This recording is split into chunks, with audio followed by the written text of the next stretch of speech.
무료로 사람들이 공유하고 있기 때문에 그게 교육 사업이 안 된다가 아니라 오히려 그거는 기회라고 보시면 됩니다. 잡으려는 물고기가 좋아하는 밑밥을 뿌려서 낚싯대 주위에 몰리게 만들어주는 작업이 미리 있어야 물고기가 낚싯바늘을 물지 않겠는가. 이렇게 미끼와 밑밥의 역할을 하는 것이 로볼의 역할이다. 부산 중고차 매매단지에서 일하고 있다는 청년이 업계에서 최고로 성공하고 싶습니다 라면서 필자를 찾아왔다. 당시 23살이던 이 친구는 중고차 매매 딜러라는 직업에 대한 사람들의 인식이 형편없다 라면서도 자신만의 사업을 만들고 싶다고 했습니다. 이유를 물었더니 중고차 상사와 자기 물건이 없이 판매하고 수수료만 가져가는 기존 중고차 매매업의 구조상 그렇게 되면 바가지를 안 씌울 수가 없습니다 라고 단호히 말하는 것이다. 자기는 업계에서 고객에게 피해를 주는 방식이 너무나 싫어서 어떻게든 직접 매매 상사를 운영하고 싶다고 했었다. 생각이 너무 기특하고 멋져서 어떻게든 돕고 싶었다. 그는 가진 게 거의 없었기 때문에 결론은 타깃팅과 로볼이었다. 모든 차를 판매할 수 있는 여건이 안 되니 자금 흐름이 비교적 빠른 차종으로 목표를 잡았다. 소형차 위주의 영업이라는 결론이 나왔다. 마진이 작아도 많이 팔아서 남기는 박리담회형 판매를 계획하고 나서 로볼을 고민했다. 소형 중고차를 구매하려는 사람들이 관심을 가질 만한 것이 무엇이 있을까? 우리는 중고차 매매단지라는 경쟁자의 현재 상황을 고객의 입장에서 바라보기로 했다. 판매자를 믿을 수가 없다. 사기당하는 것 같다. 라는 생각이 팽배한 시장이었다.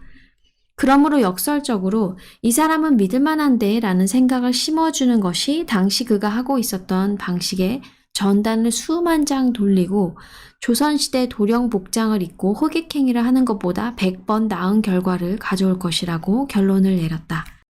로볼에 대한 콘셉트가 그렇게 도출됐다. 청년은 중고차 판매할 때 딜러들이 바가지 씌우는 노하우 7가지 모음집이라는 제목의 정보집을 만들었다. 그리고 무료 증정이라는 카피도 함께 달았다. 이 로볼의 포인트는 무엇인가? 그렇다. 고객들이 꼭 알아두어야 할 정보를 무료로 받아볼 수 있다는 것이 포인트인 셈이었다. 내용이 더 필요하면 이메일을 보내세요. 정보집을 보내드립니다. 라는 식으로 홍보했다. 반응은 뜨거웠다. 이 청년의 로볼은 결국 인터넷을 통해서 널리 회자되기 시작해 실제 중고차 구매를 원하고 있던 수많은 사람들이 상담을 요청했다. 어찌나 많은 사람들이 상담을 요청했는지 파리만 달리기 일쑤였던 청년의 사업이 탄력을 받기 시작했다. 여기서 말하고자 하는 것은 책을 읽고 있는 당신이 하고 있는 일에서도 어떻게 하면 당장 성과를 높일 수 있을지에 대한 중요한 힌트를 얻는 것이다. 우리는 가진 자원이 별로 없었기에 목표를 좁혀 잡았던 것이다. 집중된 효과를 노리면서 말이다. 그게 타겟팅이다. 이렇게 목표로 잡은 고객들이 관심을 가질 만한 내용으로 로봇을 만들었고 만들어진 로봇을 적합한 장소인 목표 고객들이 자주 출몰, 응거, 배회하는 곳, 즉 포인트에 뿌렸다. 폭발적인 반응이 있었고 결국 이 청년은 사업이라고 부를 수 있을 만한 결과물이 만들어지기 시작했다.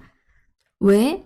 정보집을 받은 사람들은 거의 대부분 실제로 중고차를 구매하려고 할 때 사기 당하기 일쑤인 곳에서 위험 부담을 안고 조마조마하게 구매를 하느니 이미 좋은 정보를 내게 공짜로 주었던 사람에게서 중고차를 샀기 때문이다. 결국 이 청년은 자기 이름을 내건 자동차 매매상의 사장이 됐다. 이는 모두 실제 사례이다. 네일 아트를 하는 고객의 이야기다. TV에 나오는 인기 연예인들의 네일아트 디자인이 눈에 들어왔다. 그래서 잡지, 인터넷, TV 등을 통해 인기 있는 디자인을 하나씩 수집했다.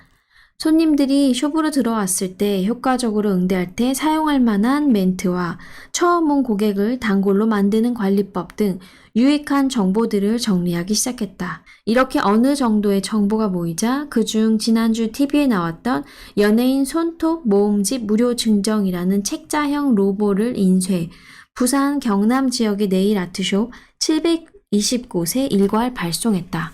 생각보다 그 로봇에 대한 반응은 뜨거웠다. 로봇을 발송한 다음 미리 세미나를 개최하려는 이벤트를 단단히 일러두었다. 단 한 명이 신청하더라도 로봇을 받아본 다음 관심이 생겨서 찾아오는 사람이 있을 것이고 그 사람을 시작으로 마케팅을 하면 성공할 수 있다고 동기부여했다. 내심 원장들에게 꼭 필요한 정보니까 반응이 오겠지라는 생각에 몇 명이나 올까 하는 마음이었는데 놀랍게도 처음 개최한 세미나에 무려 신청자가 180명에 달하는 대성공을 이루었다.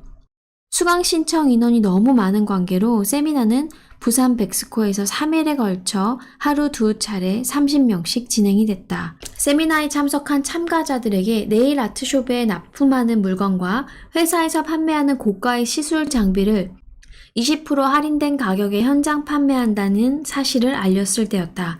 170만 원에서 할인된 140만 원의 장비를 무려 50개나 판매한 것이다.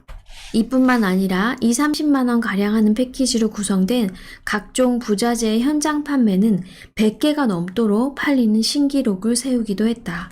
결국 잘 기획된 로봇 하나로 열린 한 번의 세미나에서 1억 원이 넘는 매출을 기록하게 된 것이다. 그 후 C는 회사에서 인정받는 사원이 됐고 그가 무얼 기획하려든 회사에서 밀어줄 테니 말만 하라는 파워 엘리트로 인정받았으며 결국 독립해 관련 용품 유통회사의 사장이 됐다. 사업을 진행할 때 필요한 고객 발굴을 좀 더 잘하게 해주는 촉매, 윤활유가 로봇이다. 낚시할 때 무작정 낚싯바늘에 미끼를 꽂아서 바다에 던지면 물고기가 잡히던가 잡으려는 물고기가 좋아하는 밑밥을 뿌려서 낚싯대 주위에 몰리게 만들어주는 작업이 미리 있어야 물고기가 낚싯바늘을 물지 않겠는가. 이렇게 미끼와 밑밥의 역할을 하는 것이 로봇의 역할이다. 과연 아기 둘린 엄마가 집에서 이거를 할 수 있을까? 지금 그때 생각을 하면은 전혀 다른 삶을 살고 있죠. 제 이야기를 더 잘할 수 있게 해줬으니 항상 감사합니다. 진심으로요. 모든 걱정에 사랑을 보냅니다. 지금 이 순간 당신은 사랑받고 있습니다. 지금 이 순간 당신은 사랑하고 있습니다. 김새의 오디오북 함께 해주셔서 감사합니다. 사랑합니다. 축복합니다. 내일 또 만나요.